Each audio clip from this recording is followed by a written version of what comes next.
Bienvenue pour la dernière de ce 18-20 autour des régionales de cette fin d'année, avec un dernier candidat donc. Il s'agit d'Alain Plaisir, tête de liste d'Alternative Populaire et Citoyenne Olivier Lancier. Oui, c'est cela. Alain Plaisir, tête de liste Alternative Populaire et Citoyenne, tournée vers la conquête du marché intérieur. Comment recentrer notre économie? Alain Plaisir, bonsoir. Bonsoir. Avec moi dans ce studio pour vous interroger, Éric Lefebvre. L'économie actuelle ne vous convient pas? Non, parce que c'est une économie en échec, puisque comme vous venez de le dire, nous importons pratiquement tout ce que nous consommons. Donc un pays ne peut pas se développer quand on est aussi dépendant de l'extérieur. Parce que acheter des marchandises, cela veut dire qu'il y a un transfert de marchandises de notre pays à chez nous, mais un transfert financier de chez nous à l'autre pays. Transfert financier, mais également transfert des emplois. Donc il faut renverser la vapeur, et il faut conquérir le marché intérieur. C'est mon discours, c'est mon programme que j'ai développé depuis quelques années. Alors, comment développer cette économie interne?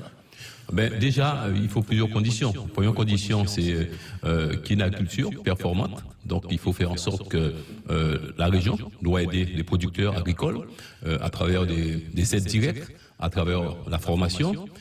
Et donc, c'est un premier objectif, produire plus.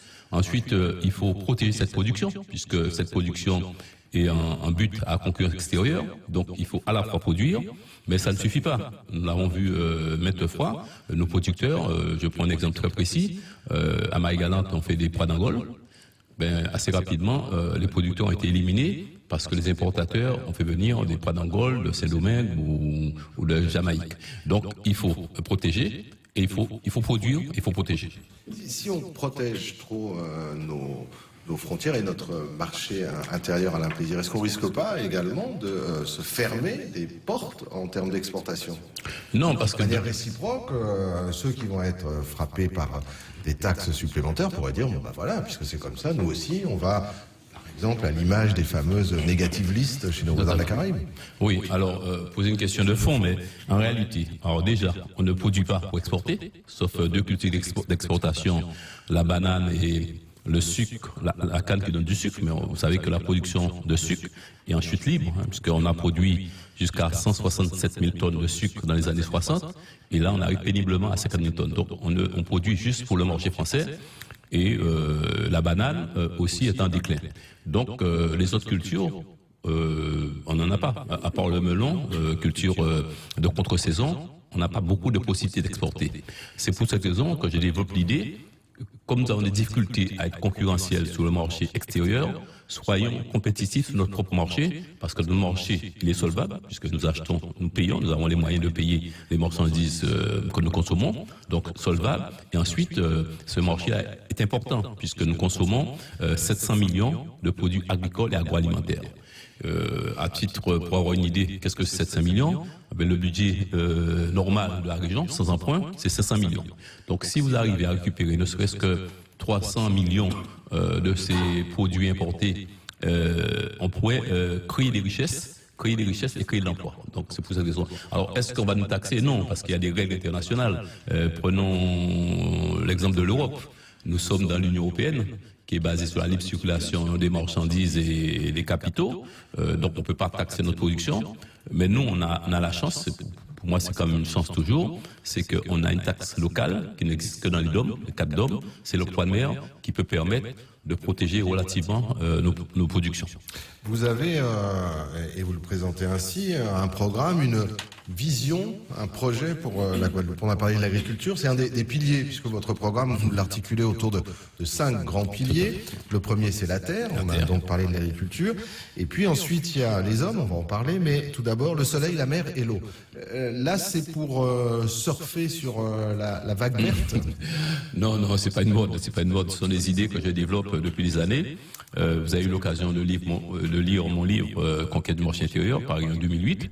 Je disais à l'époque, l'insularité est une chance. Et tous les politiciens Guadeloupe, que ce soit M. Lurel, que ce soit M. Chalus et les autres, ils ne faisaient que répéter ce que disent les experts européens. Les experts européens disent l'insularité c'est un handicap. Handicap structurel, l'insularité. Et moi, j'ai dit en 2008, l'insularité c'est une chance. Et je suis content de voir que quelques années après, c'est-à-dire au début d'année 2015, Madame Ségolène Royal a dit exactement comme j'ai dit, mais 6 ans avant, Madame Ségolène Royal a dit l'insularité, c'est une chance. Pourquoi c'est une chance? Parce que la mer, c'est l'avenir de l'humanité. Et nous, comme nous sommes un archipel, on est entouré de mer, et donc la mer, c'est un atout. Donc, effectivement, nous développons notre économie à partir de nos 5 richesses.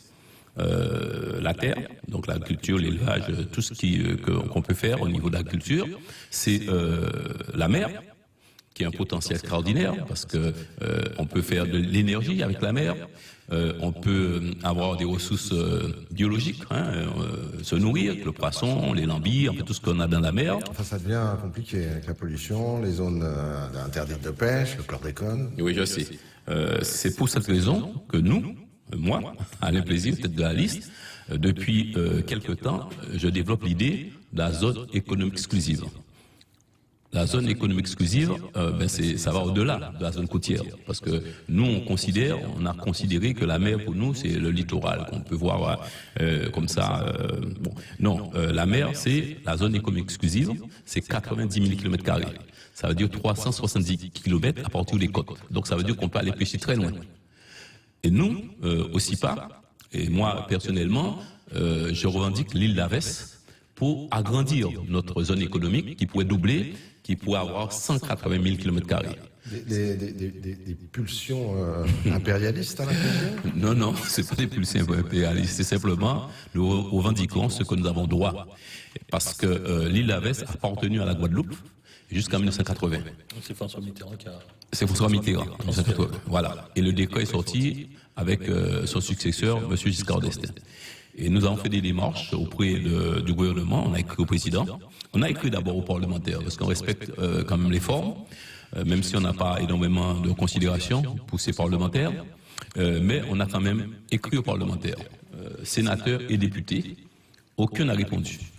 On a également écrit à un sénateur de la Guyane, parce qu'on avait vu qu'il y a un sénateur de la Guyane qui était un rapporteur sur la question des zones économiques exclusives. Et ce sénateur de la Guyane nous a répondu, a dit « ouais, effectivement, vous avez raison ». Donc, après avoir écrit à nos parlementaires, nous avons écrit au président de la République qui nous a répondu. En gros, le courrier disait « entre les lignes, vous avez raison, mais on ne veut pas ouvrir la boîte de Pandore. Si on va négocier avec le Venezuela, d'autres pays vont revendiquer aussi, vont contester notre présence dans d'autres coins du globe. » Bon, donc la question est posée. Moi, personnellement, lors d'un passage de l'ambassadeur du Venezuela en France, à l'aéroport, Paul Caïd, j'ai remis un dossier. Et le monsieur a répondu. Il a dit, vous avez raison, mais quand vous serez indépendant, on vous remettra l'île d'Avès. Donc c'est pour dire qu'on va très loin dans notre réflexion et on va très loin dans le travail que nous faisons. Alain Plaisir, la reconquête de l'économie interne est contraire à l'idée de libre circulation, notamment des marchandises. Il faut donc s'éloigner de l'Europe. Oui, alors effectivement, nous, notre projet, notre programme, nous avons un programme pour les élections régionales qui rentre dans le cadre des compétences de la région. Mais on a un projet à plus long terme, et dans ce projet à plus long terme, nous disons qu'il nous faut de nouvelles compétences, et notamment des compétences douanières fiscales. Donc si nous avons des compétences douanières, nous n'allons pas fonctionner avec l'octroi de mer, qui n'est pas un impôt, une taxe moderne. C'était un impôt moderne, c'était une taxe moderne, ça existait dans le monde entier, comme la TVA. C'est quelque chose de relativement archaïque, mais nous faisons avec les moyens que nous avons et nous faisons dans le cadre institutionnel que nous avons. Mais à moyen terme, nous demandons d'avoir de nouvelles compétences douanières fiscales pour pouvoir mettre en œuvre cette politique de conquête du marché intérieur. Justement, Alain Plaisir, par rapport à votre projet, est-ce que vous avez déjà chiffré le projet, le coût et comment financer? Donc sans doute avec de nouvelles fiscalités, est-ce suffisant? Est-ce que vous avez vraiment chiffré et comment financer? Oui. Alors, la région a un budget annuel sans emprunt d'environ 500 millions. Bon, il y a environ la moitié pour crédit de fonctionnement, payer le personnel, surtout payer la location, l'électricité, tout ça. Il reste 250 millions. 250 millions qui permettent d'investir et pouvoir être accompagnés par les subventions de l'État et des subventions de l'Union européenne. Parce que si vous n'avez pas vos propres autofinancement, si vous ne pouvez pas financer, l'Europe ne rentre pas, ce que les gens oublient. Donc, il y a quand même 250 millions. Mais je pense qu'on peut réduire le budget de fonctionnement. Parce que le budget de fonctionnement, il y a beaucoup de dépenses, beaucoup de gaspillage. Je prends seul exemple. Les gens, les élus, voyagent en première classe. Vous n'avez pas l'intention de réduire le personnel? Non, pas du tout. Non, le personnel est nécessaire. Je ne pense pas que c'est un supplément. Au contraire, il faut peut-être embaucher encore quelques cadres A pour avoir une administration plus performante. Donc, nous, on veut réduire le budget de fonctionnement. Si on réduit le budget de fonctionnement d'environ 50 millions, donc on aura 250 millions actuellement à peu près, plus 50 millions, 300 millions. 300 millions, on peut faire ce nombre de choses. Est-ce suffisant par rapport à votre projet, suffisamment ambitieux? Est-ce que vous aurez recours à l'emprunt? Comment c'est ça? Aujourd'hui, de toute façon, l'État se désengage de plus en plus. Il va falloir porter partie propre sur vous, faire preuve d'ingéniosité, trouver de nouvelles ressources. C'est un peu ça. Alors 300 millions, c'est quand même pas négligeable. Parce que vous ne faites pas tout la même année. Vous pouvez mettre en place un plan pluriannuel. Dire, je vais faire pour le problème de l'eau, on ne va pas régler le problème de l'eau en une année. Mais vous pouvez très bien dire, en 6 ans, on va régler le problème de l'eau. Bon, donc, on peut faire ça. Je pense qu'il y a de l'argent. Surtout, il y a aussi des possibilités de faire les économies. Je vous ai parlé du fonctionnement, mais il y a quelque chose dont on ne parle jamais. C'est que la région accorde beaucoup d'exonérations. Beaucoup d'exonérations sans qu'il y ait un bilan des exonérations. Une exonération, c'est quoi? Vous avez monsieur Danican, vous êtes chef d'entreprise, vous êtes bien vu par le président de région, vous montez avec un dossier et vous demandez une exonération sur les matières premières que vous achetez. Et normalement, pour avoir droit à ces exonérations, il faut avoir un dossier disant « je crée de l'emploi ». Je crée 2 ou 3 emplois. Bon, il y a des gens qui viennent avec le dossier, ils mettent effectivement « je vais créer 3 emplois », mais il n'y a aucun suivi. Et ça fait des effets d'aubaine, c'est-à-dire la personne peut-être met l'argent dans sa poche. Il n'y a pas de suivi. Donc, il faut revoir la question des exonérations. Et plus globalement, Alain Plaisir, est-ce qu'il faut revoir le système d'aide, de subventionnement, de subvention d'accompagnement, avec une contractualisation, un contrôle, voilà, on vous aide, on vous prête, on vous donne, mais à condition que... Exactement. Ce qu'il faut faire, et j'ai l'impression que à la région Guadeloupe, on a négligé l'économie. On a négligé l'économie. Le président de région actuel, il n'a fait que de la politique. Bon, donc il fait des choses, il fait du sopoulois, il fait des concerts gratuits, tout ça. Bon, non, c'est pas ça. Il faut avoir un cap. Et pour avoir un cap, effectivement, il faut de la rigueur. Et je pense que il faut que ce soit le président lui-même qui suive les dossiers. C'est-à-dire qu'il ne va pas rentrer dans le détail, mais il faut qu'il puisse dire « je veux un bilan des exonérations, je veux un bilan sur les dépenses de fonctionnement. Pourquoi on a dépensé tant d'argent? Pourquoi on a fait ça? Il faut un suivi parce que c'est l'argent public, c'est l'argent des impôts des Guadeloupéens. Et donc, et ces impôts, contrairement à ce que dit M. Lurel hier à la télé, donc les impôts ont augmenté énormément, les impôts indirects. Monsieur Proto, qui a été président de région, qu'on a considéré comme un bâtisseur, qui a fait beaucoup de choses, il a travaillé avec un octroi de mer régional qui était 1,5%, 0,5%, et actuellement c'est 2,5%. C'est-à-dire que l'impôt a augmenté de 250% entre M. Proto et le président actuel. Ce n'est peut-être pas les mêmes circonstances, le même contexte. Mais quel contexte? Le contexte, c'est de bâtir la Guadeloupe. Hein.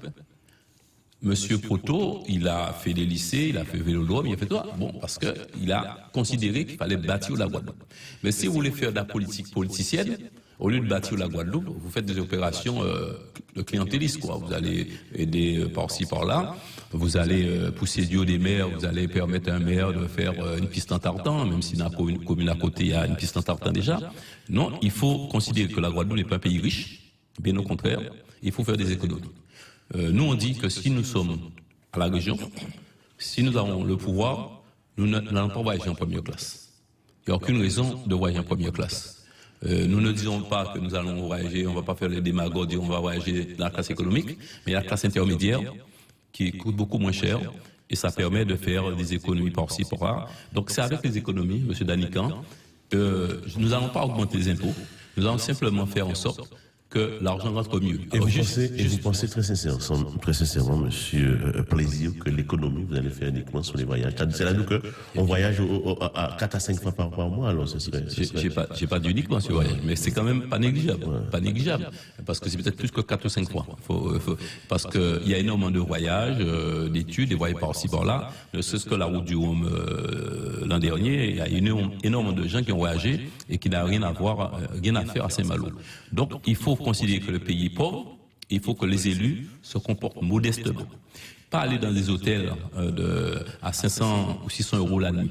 Il y a eu un rapport de la Chambre régionale des comptes en 2012 qui vous dit que les gens du SIAD, c'est à peu près les mêmes personnages, je crois, en 6 jours, ont dépensé 18 000 euros. Hôtel, voyage première classe, hôtel à 600 euros la nuit. Est-ce que c'est nécessaire, 600 euros? Le chèque, c'est pas la région. Non, mais enfin, ce sont les mêmes. C'est M. Bernier qui est là. Ce sont des élus, en tout cas, qui sont là. Et la région, c'est un peu le même style. On a l'impression que l'argent public, c'est l'argent de ces messieurs et dames. Donc, il faut faire des économies. Je vous ai dit, il faut faire un bilan de l'action publique. Il faut revoir la question des exonérations. Il faut revoir nos rapports avec la Martinique. Là, hier, je l'ai dit à la télé. Mais je suis le seul, je pense, à maîtriser ce dossier, le marché antillais, qui est un marché qui est une espèce de marché commun entre la Guadeloupe et la Martinique, où les marchandises qui sont dédouanées en Guadeloupe, par exemple, qui viennent de France, quand ces marchandises vont en Martinique, ces marchandises ne paient pas une deuxième fois. Et vice-versa, quand une marchandise vient en Martinique et après vient en Guadeloupe, la marchandise paie une seule fois, en Martinique ne paie pas en Guadeloupe. Bon. Donc c'est un système qui est intéressant, je suis pour ce système, mais ça mérite un contrôle. Or, comme c'est pas fait, nous avons reversé à la Martinique 17 millions ces 3 dernières années, 17 millions de plus. Justement sur cette question, puisqu'il y a un projet de grand port dans nos eaux, à Pointe-à-Pitre, hormis l'arrivée ou la réception de bateaux, comment on peut utiliser ce port-là et le rendre justement productif et surtout rentable? Tout à fait. Alors, nous, dans notre programme, on parle d'incitation fiscale. On parle de régime économique douanier. Bon, c'est pour cette raison qu'il faut que j'aille à la région, parce que je suis le seul à maîtriser ce genre de dossier. Vous avez dans l'agglomération douanière la possibilité de mettre en place des régimes économiques, c'est-à-dire des régimes qui permettent aux Guadeloupéens de transformer des matières premières ou des produits semi-finis qui viennent de l'extérieur sans quitter des droits et des taxes, à condition, évidemment, de faire les démarches administratives. Et ces marchandises seraient dans un entrepôt, par exemple, pour être sur le port. Et là, la région, parce que peut-être qu'un petit artisan n'a pas les moyens de louer un entrepôt. La région pourrait construire des entrepôts dans l'enceinte et mettre à la disposition à un loyer modique des artisans et des industriels ces locaux. Et les gens pourraient faire venir des marchandises sans quitter les droits et taxes. Et ils ne paieraient les droits et taxes que quand ils vendraient leurs marchandises. Ce qui permet d'économiser une avance. Bon. Alors je vais prendre un exemple, j'aime bien prendre des exemples parce que j'aime bien expliquer. Admettons que vous avez quelqu'un qui veut faire des vêtements en Guadeloupe. Il est obligé, comme on n'a pas de tissu en Guadeloupe, il est obligé de faire venir du tissu d'un pays, admettons, prenons de l'Inde ou l'île Maurice, et le tissu, dès que le tissu arrive en Guadeloupe, il faut que le tissu, enfin la marchandise, donc le tissu s'arrête au port. Et au port, il va payer les droits de douane, puisque ça vient d'un pays tiers. Les droits de douane, c'est une recette de l'Europe. Il va payer la TVA, qui est une recette de l'État. Il va payer l'octroi de mer, qui est une recette des communes. Il va payer l'octroi de mer régional, qui est une recette de la région. Donc, il a payé tout ça. Il n'a pas encore vendu la marchandise. Et il faut qu'il paie le fournisseur. Donc, c'est un beau handicap. Et nous préconisons un régime douanier où il fera entrer le tissu, qui mettra dans un entrepôt public, sous douane. Il ne paiera ni droit de douane, ni TVA, ni octroi de mer. Et c'est simplement quand il aura transformé le tissu en vêtement qu'il aura un client qui va dédouaner, pas le tissu. Mais dans ce dispositif-là, dans quel cadre il est applicable? Est-ce qu'il faut changer de régime ou ça peut se faire dans le cadre actuel? Le cadre actuel, tout à fait. C'est des régimes économiques. Je l'ai mis dans le programme. Il est là. Mais à partir du moment où les gens ignorent et ne cherchent pas l'information, il y a un problème. Parce que moi, j'étais inspecteur des douanes, je connais. Mais bien que je connaisse, j'étais quand même inquiété auprès de mes collègues pour savoir vraiment ce qu'il faut faire. Et ils m'ont dit, il n'y a pas de problème, mais personne ne nous a jamais demandé. Donc il faut que la région travaille avec les administrations de l'État. Pourquoi? Parce que, juste ça, quand un pays, je considère Guadeloupe, c'est comme un pays. Un pays, si vous prenez un pays comme la France, vous avez le ministère des Finances, d'ailleurs si, c'est le ministère le plus important. Or, la région a une compétence économique, mais ne travaille pas avec l'administration des Finances, qui justement a un rôle à jouer. Donc il faut que la région se rapproche des administrations de la douane et dit à la douane, donnez-nous les renseignements sur telle chose, accompagnez-nous sur telle chose, et je pense, je suis sûr que la douane n'attend que ça. Mais comme on ne demande pas son avis, ils restent dans leur coin, ils attendent. Une dernière question économique. Est-ce que votre projet de recentrage dans l'économie interne est compatible avec les zones franches, soit globales, soit d'activité? Bon, écoutez, si vous lisez tout ce que j'ai écrit, je ne suis pas un partisan des zones franches. Pour vous donner un exemple, il y a une zone franche urbaine qui existe, du côté de Carinage. Bon, vous savez alors la zone franche a été mise en place pour créer l'emploi. Et vous savez qu'il y a dans la zone franche que des professions libérales. Des avocats, des médecins, des notaires. Ça ne rapporte pas. Ça ne rapporte pas, parce que ça fait une espèce d'effet d'aubaine. Des gens ont dit, tiens, il y a un bon truc. Ils ont laissé leur cabinet, ou bien ils ont toujours leur cabinet ailleurs, mais ils ont le siège ou la boîte postale dans la zone. Donc, les gens utilisaient un avantage fiscal pour leurs propres intérêts. Mais ça n'a aucun avantage pour la Guadeloupe. De même, la défiscalisation, vous avez vu, on a fait des hôtels avec la défiscalisation. Pendant 15 ans, les gens n'ont pas payé d'impôts. Et au moment où ils devaient recommencer à payer les impôts, ils ont vendu. Ils ont fermé les hôtels. Donc moi, je ne suis pas partisan de la défiscalisation. C'est l'aspect un peu pervers de ce... Tout à fait.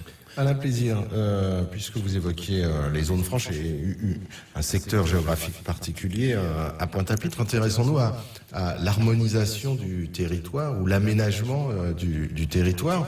Tout le monde dénonce le fait que tout soit centralisé en région pointoise. Ça risque, comme c'est parti, ça risque pas de s'arranger, puisqu'on va avoir en plus la zone de Témar. Vous, quelle est votre position sur cette question? Est-ce qu'on essaye d'être pragmatique et on met tout à Pointe-à-Pitre? Est-ce qu'il faut au contraire répartir? Vous voyez les choses comment? Non, mais c'est une catastrophe. C'est une catastrophe. Et c'est où encore on voit l'aveuglement, le manque de vision de nos politiciens. Basse-Terre, on a la chance d'avoir 2 capitales en Guadeloupe, une capitale administrative, et Basse-Terre, historiquement, et une capitale économique, c'est la région de Pointe-à-Pitre. Bon, la région de Pointe-à-Pitre, il y a le port, l'aéroport. Bon, c'est normal. À la région de Basse-Terre, il y a les administrations. Il y a des administrations. Donc, il y a la préfecture, il y a le conseil général, le conseil régional, il y a le siège des impôts, de la douane. Bon. Et ça, il faut garder ça. Si vous voulez qu'il y ait un équilibre, il faut garder ça absolument parce que rien n'impose qu'on transfère ces services-là dans la région pointoise. Bon, rien n'impose. Simplement, ce sont les administrations qui décident, qui disent, pour des raisons d'économie, on va regrouper les gens. À titre d'exemple, d'ici 2 ans, si nous ne sommes pas suffisamment puissants, les Guadeloupéens, quand on dit nous, l'INSEE va quitter Basse-Terre avec 90 agents. 90 agents, 4 heures. Donc, bon. Alors, qu'est-ce que c'est l'INSEE qui était à Pointe-à-Pitre et qui est parti à Basse-Terre il n'y a pas si longtemps. Non. Il y avait 2 services. Il y a 2 services. Il y a un service de l'INSEE, interrégional, et il y avait le plus gros était à... Bon, parce que le service interrégional était à Pointe-à-Pitre, effectivement, mais qui gérait un peu Guadeloupe et Martinique. Mais l'INSEE régional, c'était à Basse-Terre. Donc, qu'est-ce qui se passe quand une administration quitte une ville? Ça veut dire que le boulanger, il a moins de clients, le coiffeur, il a moins de clients, les commerçants ont moins de clients, et c'est comme ça qu'une région dépérit. Et nous n'avons pas intérêt, en Guadeloupe, de mettre tout dans la même région, parce que ça crée nuisance embouteillage, nuisance sonore, stress. Il faut un équilibrage, il faut une harmonisation du territoire. C'est pour cette raison que nous disons il faut laisser à Basse-Terre. Peut-être même qu'il faut rapatrier les administrations qui sont parties, il faut les remettre à Basse-Terre, qui a une vocation administrative. Il faut faire en sorte qu'on repeuple Marie-Galante, qu'on crée des activités pour que des Marie-Galante restent à Marie-Galante. Ça, il faut, c'est un vœu pieux. Oui. Qu'est-ce qu'on fait, par exemple, pour que Marie-Galante conserve ses jeunes et puisse se développer? C'est vrai Marie-Galante, c'est vrai pour la Désirade, c'est vrai pour les Saintes. Qu'est-ce qu'on fait pour les îles de l'archipel? Alors, Marie-Galante, à mon avis, a une vocation agricole et touristique. Bon, agricole, ça peut permettre à des gens de rester sur place, surtout si on développe l'agriculture et qu'on considère que Marie-Galante doit être le grenier de la Guadeloupe parce qu'il n'y a jamais de chlordécone à Marie-Galante. Donc on peut faire des choses à Marie-Galante qu'on ne peut pas faire à Cap-Esther. Donc développons Marie-Galante pour que Marie-Galante fournisse des ignames, des patates douces au reste de la Guadeloupe. Faisons en sorte qu'il y ait un tourisme de famille, un tourisme de santé. Tourisme de famille, c'est quoi? Moi, j'étais à Marie-Galante, on a été il n'y a pas longtemps. Moi, je vois très bien ce qu'on doit faire à Marie-Galante. Il ne faut pas faire un tourisme comme on fait à Gauzy et à Saint-François. Il faut faire un tourisme pour que vous puissiez venir en famille.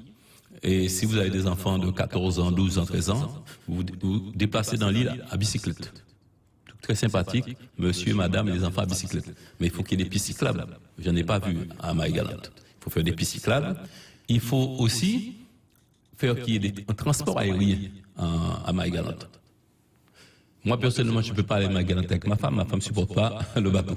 Bon, donc, on ne va pas à Marie-Galante parce qu'il n'y a pas d'avion. S'il y avait un avion, j'aurais été peut-être tous les mois à Marie-Galante parce que c'est une île que j'adore. Donc, il faut absolument une desserte aérienne.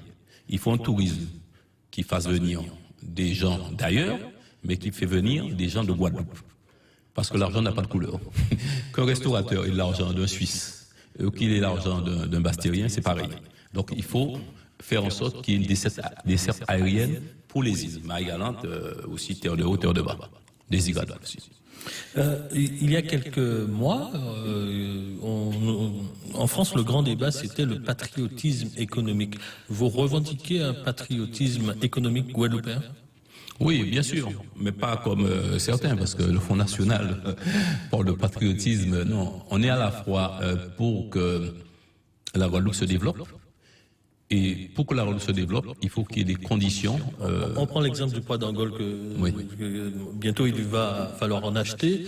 Est-ce qu'il faut privilégier le poids d'Angole de Marie-Galante ou aller dans les centres commerciaux et acheter le poids d'Angole du Costa Rica? Ouais, alors je dis aux Guadeloupéens, il faut privilégier le poids d'Angole de Marie-Galante. Il n'y en a pas suffisamment parce que c'est un cercle vicieux. Hein. À bord du moment où les gens n'achètent plus, le producteur il produit plus et ensuite à un moment il n'y aura plus de poids d'Angole du tout. Même à Marie-Galante, on achètera des poids d'Angole venant du Pérou ou de Jamaïque. Donc il faut protéger la production guadeloupéenne. Même si d'un premier temps ça coûte plus cher. Parce que quand vous achetez, c'est ce que je veux expliquer aux Guadeloupéens, j'essaie de faire de la pédagogie. Quand vous achetez une marche de l'extérieur, vous êtes en train de vous suicider. C'est-à-dire que, vous avez acheté 50 centimes de moins, mais vous avez détruit l'emploi et vous avez rendu votre pays plus pauvre. Parce que l'argent, vous avez le poids d'Angole que vous prenez mettez dans le caddie. Mais votre argent, il est parti ailleurs. Il est parti ailleurs, il enrichit ailleurs et crée des emplois ailleurs.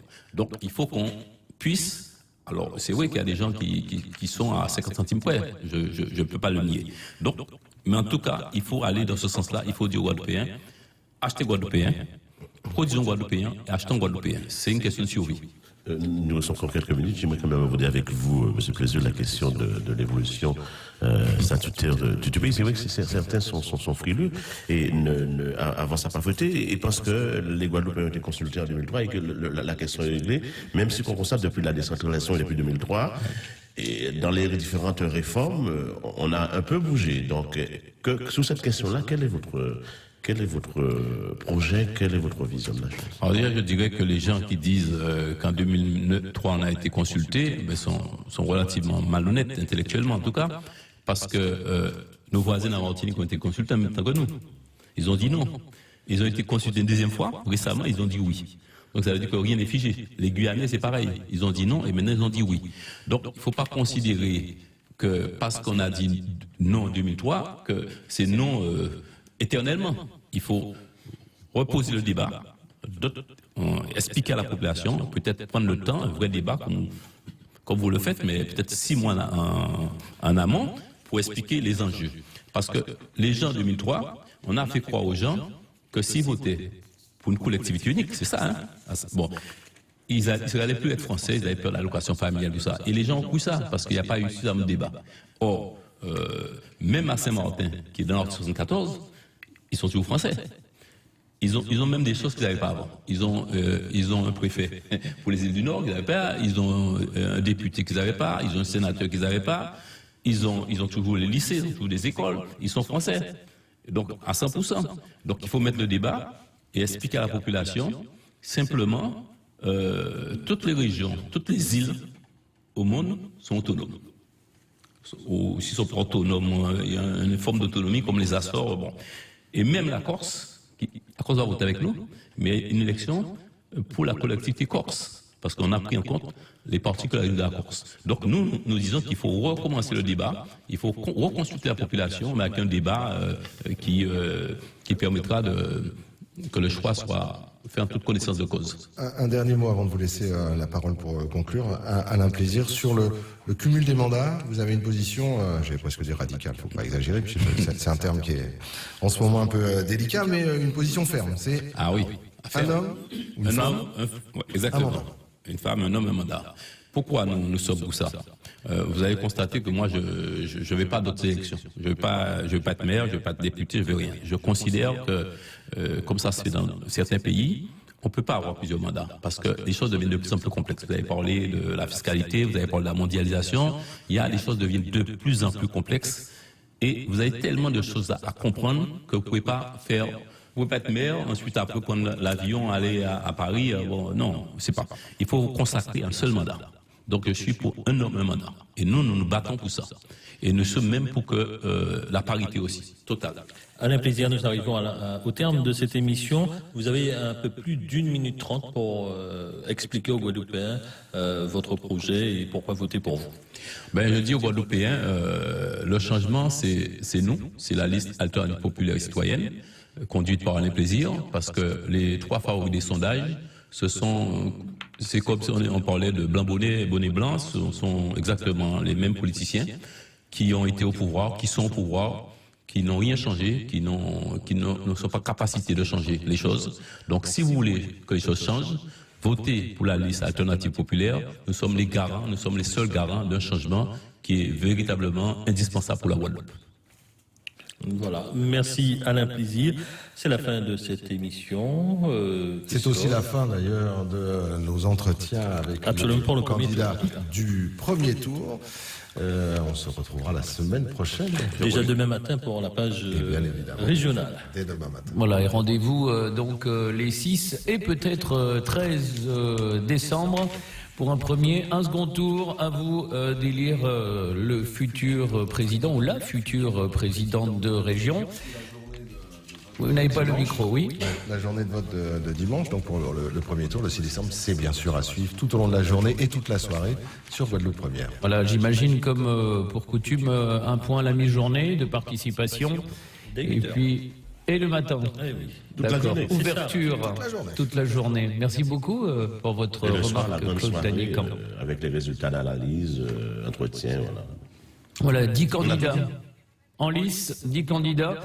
À vous de voir, vous avez eu les parcours, en tout cas les positions de chacun, et à vous de faire votre choix parmi ces 10 candidats et soyez là aux urnes. Rendez-vous le 6.